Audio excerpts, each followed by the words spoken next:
अस्सलाम वालेकुम students, first year chemistry chapter number 1 और बेसिक कॉन्सेप्ट हमने स्टार्ट किया हुआ है। प्रीवियस लेक्चर में आपने आइसोटॉप्स के हवाले से देखा, ठीक है। और आज के लेक्चर में हम मैस स्पेक्ट्रोमीट्री को देखेंगे। मैस स्पेक्ट्रोमीट्री जो है वो बड़ा डिटेल टॉपिक है, तो इसको हम 2 लेक्चर्स में कवर करेंगे। फर्स्ट लेक्चर में हम देखेंगे कि मैस स्पेक्ट्रोमीट्री क्या है, उसका बेसिक प्रिंसिपल क्या है, डिफरेंट टाइप्स के जो मैस स्पेक्ट्रोमीटर्स हैं वो कौन कौन से हैं और आजकल कौन सा मैस स्पेक्ट्रोमीटर जो है इस्तेमाल किया जा रहा है।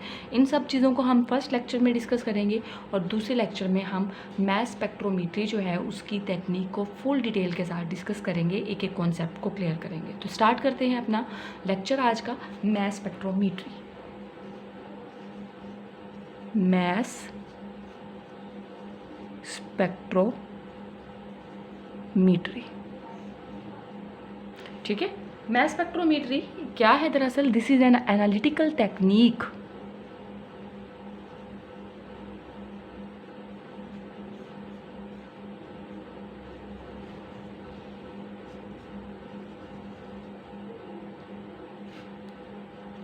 This is an analytical technique which is used to measure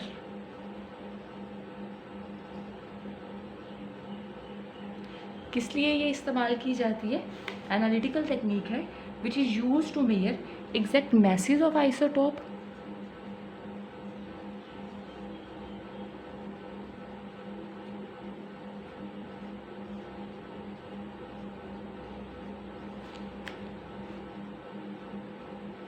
exact message of isotopes.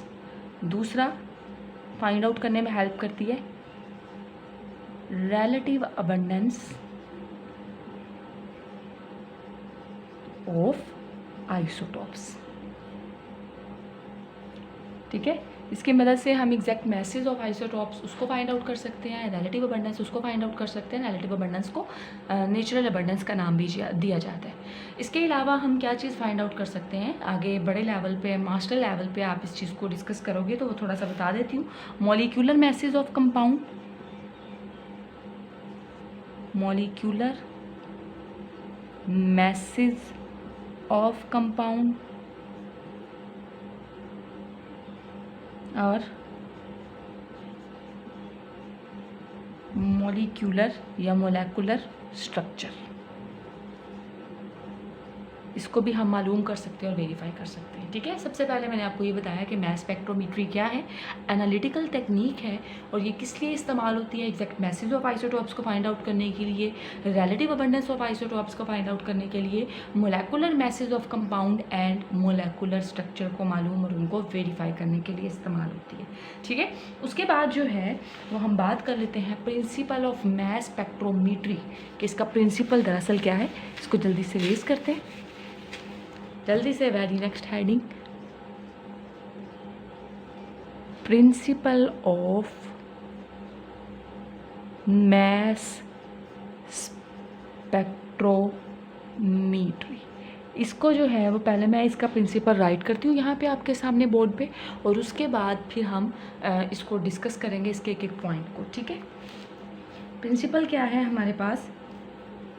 In this technique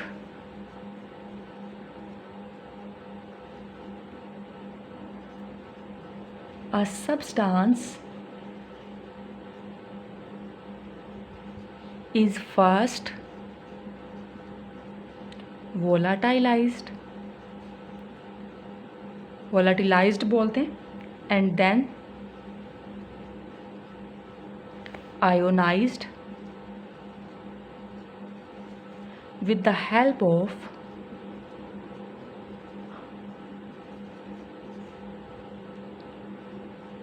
high energy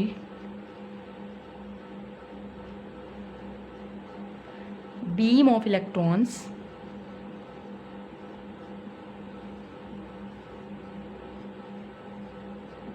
the gaseous positive ion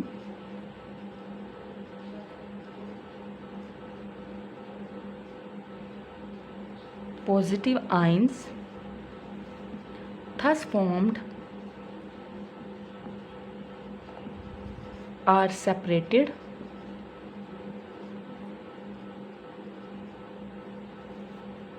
on the basis of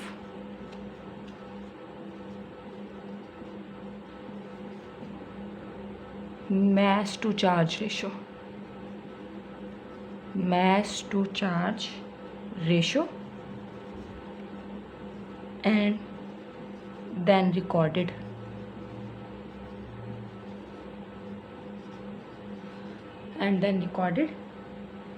in the form of peak.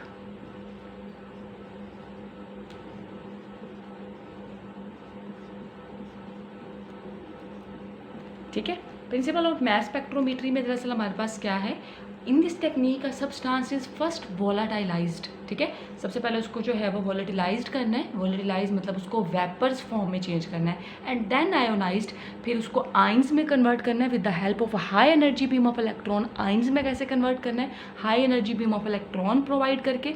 The gaseous positive ion, जो positive ion बनेंगे, thus formed are separated on the basis of mass to charge ratio. ठीक है, जैसे अब यहाँ पे इसमें अगर हम देखें कि मास टू चार्ज रेशो की बेस पे फिर इनको सेपरेट करना है and recorded in the form off peak, और फिर फाइनल स्टेप में हमने इसको रिकॉर्ड करना है। मतलब दरअसल इस प्रिंसिपल में 5 डिफरेंट बातों को डिस्कस किया हुआ है। वो 5 डिफरेंट बातें कौन कौन सी हैं? सबसे पहले वोलेटिलाइजेशन, ठीक है, वोलाटाइल करना, उसको वेपर्स में कन्वर्ट करना, आप इसको वेपराइजेशन का नाम भी दे सकते हो। फर्स्ट स्टेप वेपराइजेशन या वोलाटाइजेशन, ठीक है, सॉरी वोलेटिलाइजेशन, कि आपने सबसे पहले उसको वेपर्स में कन्वर्ट करना है। देन आयोनाइजेशन, ये आपका सेकंड स्टेप होगा जिसमें आपने उसको आइंस में चेंज करना है। थर्ड स्टेप क्या है? आयोनाइज करने के बाद उसको हमने क्या करना है, उसको हमने with the help of high energy उसको आयोनाइज करना है, और आयोनाइज करने के बाद जो हमारे पॉजिटिव आयन बनते हैं उन पॉजिटिव आयन को हमने एक्सेलरेट करना है, एक्सेलरेशन। ठीक है, उसको हमने थर्ड स्टेप में उसको एक्सेलरेट करना है, उसको तेज़ी के साथ आगे की तरफ मूव करवाना है। फोर्थ स्टेप में हमने क्या करना है, इन आयन्स को सेपरेट करना है on the basis of mass to charge ratio. मतलब हमने M/E mass to charge ratio, जो मास टू चार्ज रेशो की बेस पे उसको सेपरेट करना है, इसको हम डिफ्लेक्शन का नाम देंगे।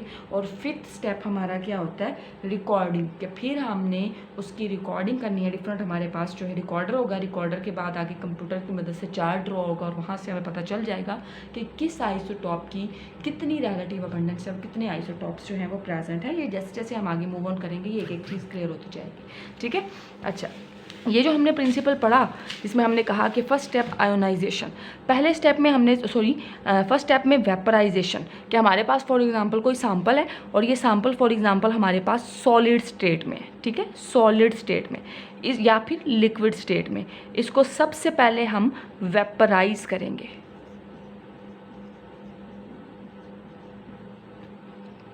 वेपराइज किया, वेपराइज करने के बाद नेक्स्ट स्टेप हमारा आयोनाइजेशन होगा। अगर तो सैंपल सॉलिड स्टेट में है आपका या लिक्विड स्टेट में है, उसको आपने सबसे पहले वेपराइज में करना है, वेपर्स में कन्वर्ट करना है। और अगर ऑलरेडी वेपर स्टेट में है, मतलब गैशियस स्टेट में है, जैसे Cl2 गैशियस स्टेट में है, तो हम उसको एटॉमिक फॉर्म में लेके आएंगे, मतलब एटम्स की फॉर्म में इसको ब्रेक डाउन कर लेंगे।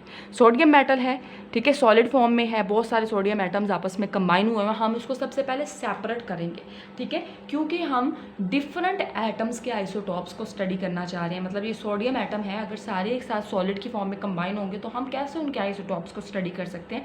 हम उस एटम को पहले सेपरेट करेंगे और फिर हम आइडेंटिफाई कर सकते हैं कि इस एटम के कितने आइसोटॉप्स हैं और उसकी कितनी रिलेटिव अबंडेंस है। तो सबसे पहला स्टेप वेपराइजेशन। सेकेंड स्टेप हमारे पास होता है आयोनाइजेशन। फॉर एग्जाम्पल मेरे पास सोडियम के एटम्स थे, मैंने इसको सेपरेट किया, ठीक है, कि एक जो आइसोटॉप है, फॉर एग्जाम्पल एक मेरे पास, इसको 1 का नाम दे दो 1, और एक को जो है क्लोरीन का दूसरा आइसोटॉप, उसको आइसोटॉप 2 का नाम दे दो, जो मर्जी आप उसको नाम दो। कि पहले स्टेप में आपने उनको एटम्स को सेपरेट करना, दूसरे स्टेप में आपने उसको आयोनाइज करना है, आयोनाइजेशन करनी है। मतलब पहले के जो आयन्स थे, I1 पॉजिटिव का नाम दे सकते हो, दूसरे को I2 पॉजिटिव का नाम दे सकते हो, कि ये आयन्स में कन्वर्ट हो गए। थर्ड स्टेप में इन आयन्स को एक्सेलरेट करना है। ये पॉजिटिव चार्ज जो आयन आपके पास बने हैं बीम ऑफ इलेक्ट्रॉन के फॉल करवाने के बाद, इन आयंस को आपने एक्सेलरेट करना है, और इन आयन को एक्सेलरेट करने के लिए आप यहाँ पे इलेक्ट्रिकल फील्ड अप्लाई करते हो जिसके ऊपर नेगेटिव चार्ज है। ये आयन स्पीड के साथ जो है वो इस इलेक्ट्रिकल फील्ड में से पास करते हैं, इसको ग्रिड का नाम भी देते हैं। नेक्स्ट यहाँ पे हमने स्लिट रखी होती है, इस स्लिट की एक ओपनिंग होती है, यहाँ से ये आयन मूव कर रहे होते हैं। और नेक्स्ट हमारे पास हमने क्या करना होता है, इन आयंस को डिफ्लेक्शन करनी होती है, इन आयंस ने डिफ्लेक्ट करना होता है। आगे हमारे पास मैग्नेटिक फील्ड होती है, उस मैग्नेटिक फील्ड की वजह से जो चार्ज पार्टिकल्स हैं वो डिफ्लेक्ट होते हैं, और डिफ्लेक्ट होने के बाद डिफरेंट पोजीशंस पे वो फॉल करते हैं, जहाँ पे हम रिकॉर्डर्स की मदद से उसको रिकॉर्ड कर लेते हैं और उसका ग्राफ प्लॉट कर देते हैं। ठीक है, तो ये हमारे पास था उसका प्रिंसिपल जिसको मैंने आपको समझा दिया। उसके बाद है हमारे पास मैस स्पेक्ट्रोग्राफ। ये जो रिकॉर्डर हमने कहा ना, रिकॉर्डर के बाद हमारे पास कंप्यूटर अटैच होता है, ग्राफ बनता है। तो दरअसल जो ग्राफ बनता है उसको हम स्पेक्ट्रोग्राफ का नाम देते हैं, मैस स्पेक्ट्रोग्राफ। मैस स्पेक्ट्रोग्राफ हमारे पास क्या है ये जो है, सॉरी मैस स्पेक्ट्रोग्राफ मैं कह रही हूँ, हमारे पास जो है मैस स्पेक्ट्रम, सॉरी इसको बोलते हैं, मैस स्पेक्ट्रोग्राफ नहीं बोलते, मैस स्पेक्ट्रम। ठीक है, ये जो रिकॉर्डर की मदद से हमारे पास रिकॉर्ड हो जाता है, क्या कहते हैं उसको, चार्ट जो हमारा प्लॉट हो जाता है, तो वो जो चार्ट होगा उसको हम एक स्पेक्ट्रम का नाम देते हैं। ठीक है, स्पेक्ट्रम हमारे पास दरअसल यहाँ पे क्या होता है, actually mass spectrum is a plot of data in such a way that m/e is plotted in abscissa। मतलब m/e हमारे पास फॉर एग्जांपल ग्राफ है जिसमें m/e ये हम x एक्सिस में प्लॉट करेंगे, x एक्सिस वाली साइड पे मैस टू चार्ज रेशो, और इस साइड पे हमारे पास होगी रिलेटिव अबंडेंस इस साइड पे। ठीक है, वाई एक्सिस वाली साइड पे। और यहाँ पे फिर हमारे पास डिफरेंट किस्म की पीक्स आ जाती हैं, कुछ हमारे पास जो होती हैं वो बड़ी हाई पीक्स होती हैं, कुछ हमारे पास जो है वो मिडोकर होती हैं, और कुछ हमारे पास जो होती है वो छोटे लेवल की होती हैं, कम होती हैं। तो उनसे हमें आइडिया हो जाता है कि कौन सा आइसोटॉप जो है उसकी कितनी रिलेटिव अबंडेंस है, और इन पीक्स की मदद से हमें अंदाज़ा हो जाता है कि कितने आइसोटॉप उस एटम के प्रेजेंट हैं। ठीक है, आगे जो है वो हमारे पास डिफरेंट किस्म के जो हैं वो मैस स्पेक्ट्रोमीटर्स की अगर मैं बात करूँ, या मैस स्पेक्ट्रोग्राफ की, तो सबसे पहला मैस स्पेक्ट्रोमीटर जिसकी हम बात कर रहे हैं, उसमें हम ये कहते हैं कि एक ऐसा इंस्ट्रूमेंट जो कि यूज़ होता है to measure the exact message of the isotopes of the element और उनकी रिलेटिव अबंडेंस को फाइंड आउट करने के लिए। तो डिफरेंट किस्म के हमारे पास जो हैं वो यहाँ पे मैस स्पेक्ट्रोमीटर हैं, और इनके अगर नेम्स की बात करें तो सबसे पहले है आस्टन मैस स्पेक्ट्रोमीटर, या जिसको आस्टन मैस स्पेक्ट्रोग्राफ का नाम भी दिया जाता है। 3 तरह के हमारी बुक में डिस्कस किया हुए, एक है आस्टन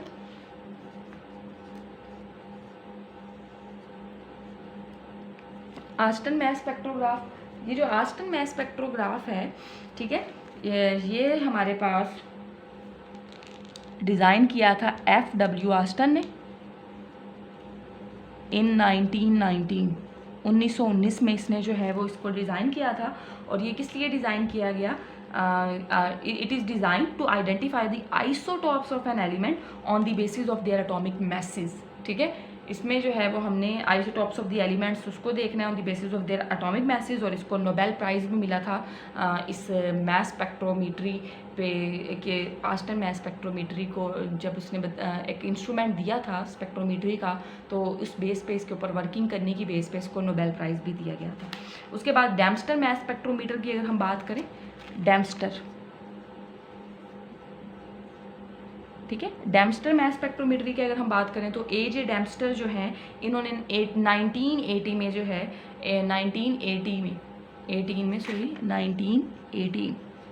1918 में डेम्स्टर मैस स्पेक्ट्रोमीटर जो है इसको इंट्रोड्यूस करवाया। और ये क्या करता है, आइडेंटिफिकेशन ऑफ एलिमेंट्स उनको आइडेंटिफाई करता है, उन एलिमेंट्स को आइडेंटिफाई करता है जो कि प्रेजेंट होते हैं इन द सॉलिड स्टेट। ठीक है, मतलब यही हमारा अगला नेक्स्ट लेक्चर भी इसी के ऊपर बेस है। पूरा का पूरा जो स्पेक्ट्रोमीटर हमने डिस्कस करना है वो है डेम्स्टर मैस स्पेक्ट्रोमीटर, जिसमें हम अपना जो सैंपल है उसको सॉलिड स्टेट के अंदर लेंगे। और लास्ट जो है हमारे पास मॉडर्न मैस स्पेक्ट्रोग्राफ है।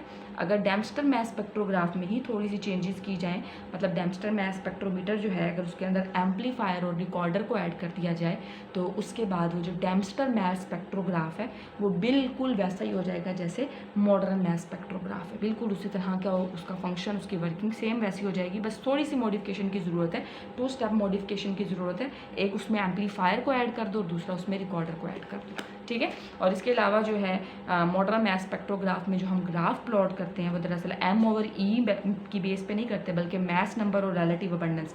मैस नंबर एक्स एक्सिस पे होता है और रिलेटिव अबंडेंस वाई एक्सिस पे होता है।